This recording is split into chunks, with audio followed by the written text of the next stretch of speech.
O censo de 2017, feito pelo IBGE, é extremamente oportuno. Ano de eleições, né, nós estamos em 2018, na semana aí próxima, acho que as definições para a presidência da República e deputados começam a se firmar.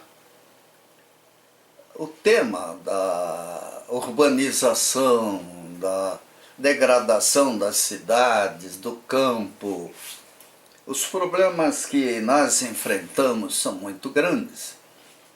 Particularmente, por exemplo, eu me lembro uma vez estive, eu acho que em Medianeira, fiquei chateado quando o pessoal disse que estaria transformando uma escola técnica numa universidade. Nós temos que preparar as pessoas humildes. Nós temos que educá-las. Elas não podem sair sem escolaridade. Elas têm que ter escolaridade. Elas precisam de preparação profissional. Elas precisam de recursos para poderem, através da empresas lucrativas que deem um excedente, que permitam que elas se integrem ao mercado de consumo, que deem a elas condições de sobrevivência. É óbvio, tudo tem limites, não é em qualquer lugar que o cara vai encontrar isso aí. É que nem nas cidades.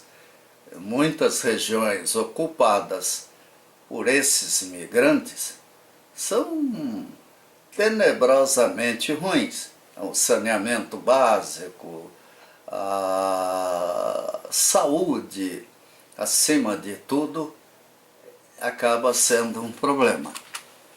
Mas, entre os estabelecimentos com 1.000 hectares, veja o número ou mais, 1.000 hectares, lá para a Europa é uma coisa que não acaba mais. Houve aumentos, tanto em número, mais 3.287, quanto em área, mais 16,3 milhões, né, para milhões de hectares. Sua participação na área total passou de 45% para 47,5% em 2006 e para 2017. Já os estabelecimentos entre 100 e 1.000 hectares viram sua participação na área total cair de 33,8 para 32, menos 814.574 hectares, e tiveram uma diminuição de 4.152 unidades. Isso é muito ruim, né? O que eu, engenheiro eletricista, concluo? Né? Tudo me parece falta de inspiração, né? Nós tínhamos aí até com o frango uma grande opção, mas infelizmente carne fraca, corrupção, grupo JBS, sei lá, e outros desmoralizaram o frango brasileiro. Mas tem marreco, tem tudo, e eu pessoalmente fico empolgadíssimo com o que aconteceu em Santa Catarina. Eu, quando era pequeno, marreco era uma preciosidade. Hoje tem até festa do marreco, fenarreco, se não me engano, em Brusque. Nós temos que ter criatividade. Agora, essa criatividade não vem de graça. Em Santa Catarina, a secretaria dedicada ao fomento da agricultura é clássica. Até eu tive um tio, Lisboa, né? Tio Laerte Lisboa, que foi um dos responsáveis, era professor nessa secretaria em Florianópolis. Eles tinham, há 50, 60, 70 anos atrás, uma cultura, uma escola, uma tradição de formação, de apoio ao pequeno agricultor, ao agricultor. Até porque Blumenau, por exemplo, fiquei sabendo o que era a fazenda muito mais tarde, que na minha infância, juventude. A fazenda propriamente praticamente não existia no Vale do Itajaí. É a tradição e a lógica. Blumenau foi fundada por um filósofo, Dr. Hermann Otto Blumenau, Joinville por outro, Dr. Fritz Müller, né? A migração que viabilizou uma coleção imensa de vilas e cidades em Santa Catarina aconteceu início do século XIX, no meio, final, início do século XVIII.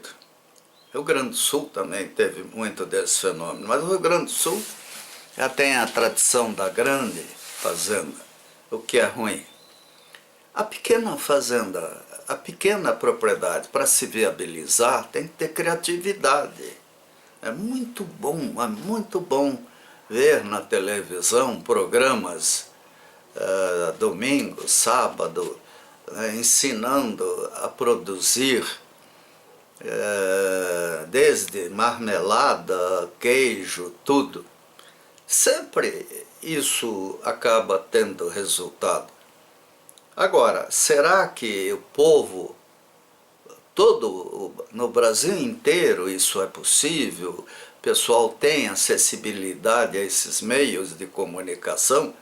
As igrejas, por exemplo, os templos poderiam ter telões, né, onde todo domingo ou sábado existisse a hora didática. Por que não fazem isso?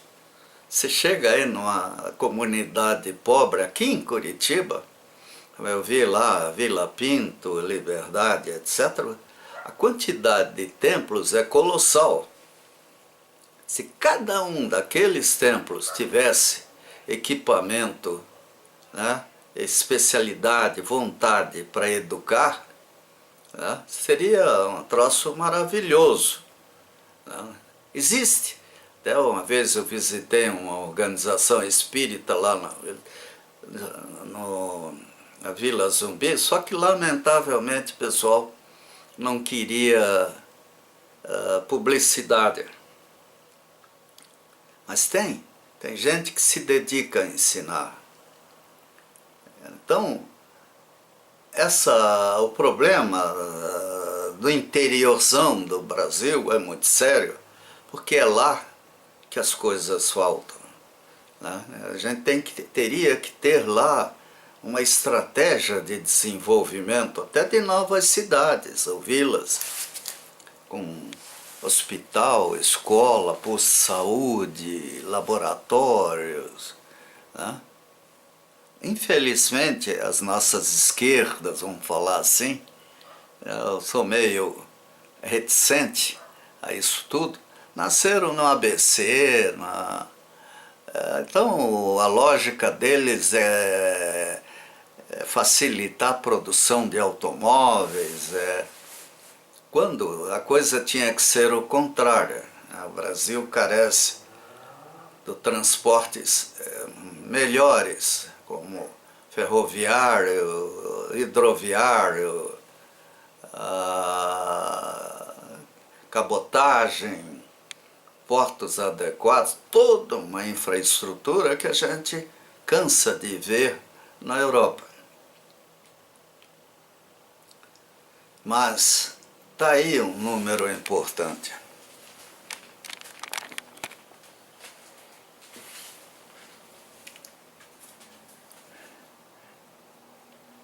quanto à condição legal da terra, e aí entra um problema delicado, né? Mas vou ler. Quanto à condição legal da terra, a proporção de estabelecimentos em terras próprias cresceu de 76% para 82%, mas a participação desses estabelecimentos na área total diminuiu de 90% para 85%. Já a proporção de estabelecimentos com terras arrendadas caiu 6,5% em 2006 para 6,3% em 2017, embora a participação, a modalidade na área total tenha crescido de 4,5% para 8,6%. Tá?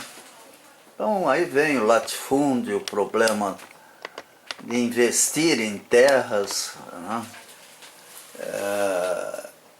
Isso é um problema, né? Mas também tem outras situações, como a própria indústria de papel, né, que tem um interesse muito grande na produção de matéria-prima. Então eu trabalhei numa empresa que Iguaçu Celulose, que viabilizava o reflorestamento, comprava, arrendava, alugava. É um negócio ótimo, né? Até porque o papel tende a ser um substituto natural, em muitos casos, para o que hoje é feito com plásticos.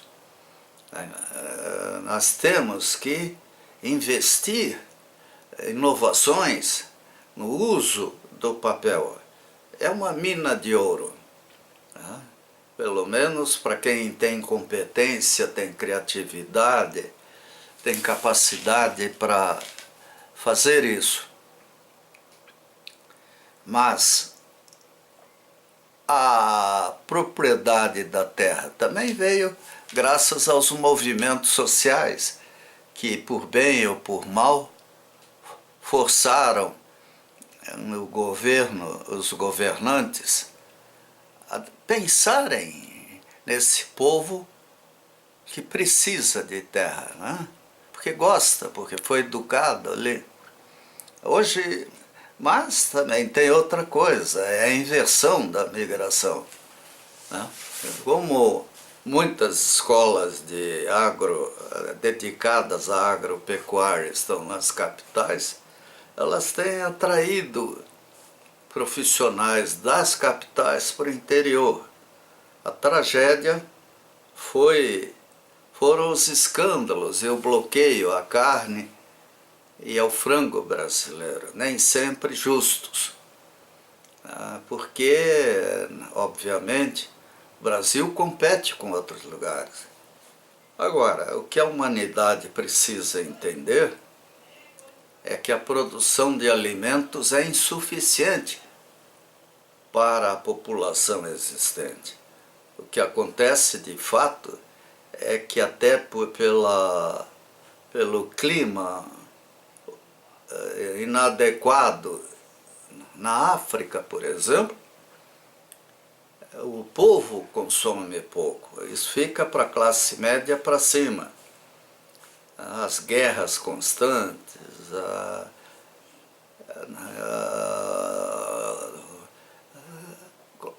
nações, tribos, fanatismo nacionalista, fanatismo tribal, fanatismo religioso, fanatismo ideológico.